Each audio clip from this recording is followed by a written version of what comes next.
WWE has a Jacob Fatu problem, and they knew it was coming because Jacob Fatu took a little bit of time to get on TV because rumor had it that everybody was concerned about him overshadowing Solo Sikoa, and well, he does, he will continue to do so. And I think WWE has seen this, and they've started sowing the seeds of dissension actually between Solo and Jacob Fatu. Because Jacob Fatu, since day one, has just been like, I love you, Solo, I love you. But when Solo made Jacob Fatu give up the tag team title, he was mad. He definitely looked angry. Now, you might say Jacob Fatu always looks angry, but he looked a little more angry than usual. Solo was like, you need to give the belt to Tonga Loa, and let's all take a moment and acknowledge Tonga Loa. The guy can win a championship just by standing in the ring.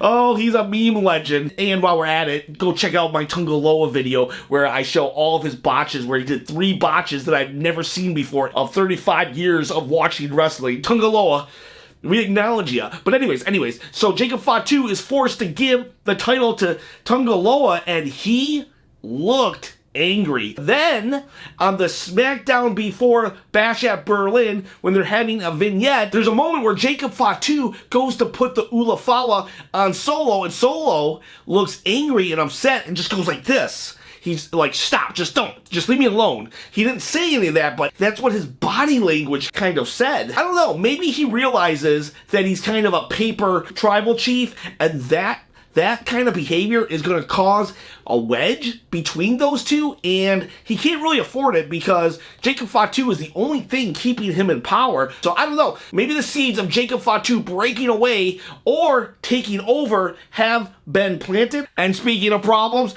I am not a full-time YouTuber yet, so to solve that, I'm going to give away this or any of those 2 belts behind me. Once I hit 10,000 subscribers, I'm going to pick a random comment in one of my videos and give away a belt, free shipping and everything. So that means you need a comment below, and yeah, I'm just trying to get my engagement up and trying to get the subscriptions up, because that will allow me to produce videos every day for you lovely people. Also, I want to give a huge shout out to Moneybird and my second member of the channel, Brian's Wrestling. Guys, you are awesome. I thank you for your belief and support in me and this channel. I promise to make you proud. Throw me an idea and I'll try to get to it. But anyways, let's get on with this Jacob problem. I love Jacob Fatu. He's like Randy Orton, actually. I've heard for so long that Randy Orton, he has no wasted movement. Everything he does has meaning. Well, Jacob Fatu is like a psycho version of Randy Orton, like an adrenaline-filled Randy Orton. Everything he does has meaning, has purpose, but he's not methodical. He is a monster. He's a beast. Even when he stands still, he comes across as menacing. Have you ever seen someone pray to God and you're like, holy crap, that dude's insane? And he's not talking out loud. He's literally praying to God like a beast. It's like, holy crap, this dude. Holy crap, this dude. And that's a problem for Solo Sikoa. So what exactly is the Jacob Fatu problem? Because all you hear me saying is just heaping praise on this dude, and well-deserved praise, by the way. But yeah, the Jacob Fatu problem is Solo Sikoa's problem, in that Jacob is such a personality that it demonstrates that Solo Sikoa isn't, that he still has a long way to go, and for him to be in the position that he's in, it's not making him look good. It just doesn't, and it just begs the question that how can we keep Solo Sikoa at the helm of this thing? And the answer is we can't. I don't see Solo versus Roman at WrestleMania 41 anymore. I just don't think that's the money match. It's now Jacob Fatu. In no world, in no timeline, in all of the multiverse, can I see Solo Sikoa beating Roman Reigns without like 100 people coming in to interfere. And yeah, I just can't see it. But with Jacob Fatu, I can literally see Jacob Fatu winning the match against Roman clean. Now, don't get me wrong, people will call it an upset win and the biggest win of Jacob Fatu's career, and that's okay. But the fact of the matter is, I can believe that, but I cannot believe Solo winning. And you could be like, well, you know, Roman cheated all the time, so if Solo cheats, that's not a problem. Okay, yeah, that's fair. That's a fair statement, but I still feel Solo wouldn't come out strong in that victory. He would just come out, you know, he'd get some bragging rights, and then Roman would just get his win back. And it kind of happened before. Eric Rowan, the guy who's playing Rambling Rabbit in the Wyatt Six, he beat Roman once. He's one of the few people that actually beat Roman, and he was released. Like, it didn't do anything. Beating Roman doesn't make your career. It's your character up to Roman and then after Roman. Through no fault of his own, honestly, Solo's been doing a really good job, and week in, week out, he's getting better. But he's not there yet. And Jacob Fatu, he is. And it doesn't matter how long you've been in the WWE, it's just some people have it and some people don't have it right away. I think Solo will get it. Solo's kind of been put in the position that Roman was actually put in the beginning of his career, where he was kind of just shoved down everyone's throat.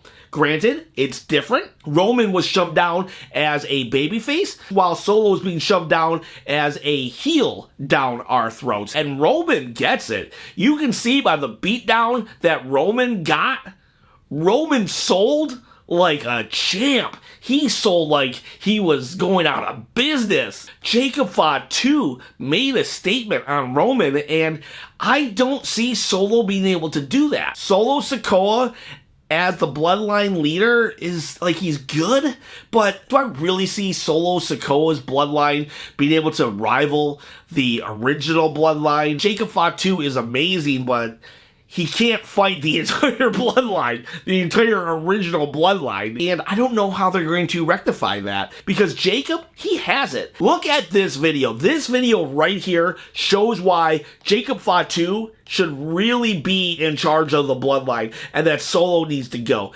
Because watch right here, this is a house show, and Solo Sikoa isn't present, but look at how they're all coming down. Look at Tonga. He's kind of going a little crazy and stuff, but he has a lot of personality. But look at Tonga Loa. Tonga Loa actually is having personality here. He actually is looking threatening and menacing and like a professional wrestler, not some internet meme that botches everything. He actually is looking like that member of G.O.D., the Gorillas of Destiny from New Japan, because Tama Tonga and Tonga Loa are New Japan Tag Team Champions, and I have not seen that until this moment. Look at these guys. And I feel it's because Jacob Fatu, who isn't doing much, but still saying a lot with his body language, his posture, his menacing face, the way he just carries himself. And I don't know what it is. Is it the fact that they don't know how to act with Solo? Is Solo too much of a mafia don that they can't really show the personality? They don't know how to show the personality, but once Solo's not there, they can just be this crazy band of jackals, of werewolves that they have inside them. Jacob Fatu can bring it out of them. If those three were a faction that were not part of the Bloodline, I would be scared of those three. But when it comes to them being in the Bloodline, I'm always scared of Jacob Fatu. It is amazing what Jacob brings out of those two when Solo's not around, and I wonder if we need to just get rid of Solo. He's done a great job. He's doing better every single week. I am enjoying Solo Sikoa even, but he's just not there. He's just not there. And maybe take it back a couple steps, and maybe Solo can be ready in a year or two for this top villain role. But right now, give it to Jacob. Let The Rock come in. He can be the real leader, but Jacob Fatu can be his boots on the ground. And when The Rock is gone, Jacob Fatu's in charge, because the WWE does have a Jacob Fatu problem. They knew it was a problem. They went forward with it, which they should have done, because, hey, you know what? I'm a big proponent of, we're not going to hold someone back because someone isn't doing good. right? If that person isn't doing good, then hey, you know what? You're getting passed up. And I do believe Solo is doing good. Problem is, Jacob is just so great. And I cannot see Solo giving Roman the beatdown that he got, but I can definitely see Jacob doing it. With a medical boot on, no less. Guys, girls, what do you think of this Jacob problem? What should they do? Should they just continue the course, or do they need to pivot and kind of go towards a Roman Jacob main event at WrestleMania as opposed to a Solo Roman match at WrestleMania? Let me know in the comments below. I appreciate every single one of you, and have yourself a good day. I acknowledge you, Jacob Fatu. I acknowledge you.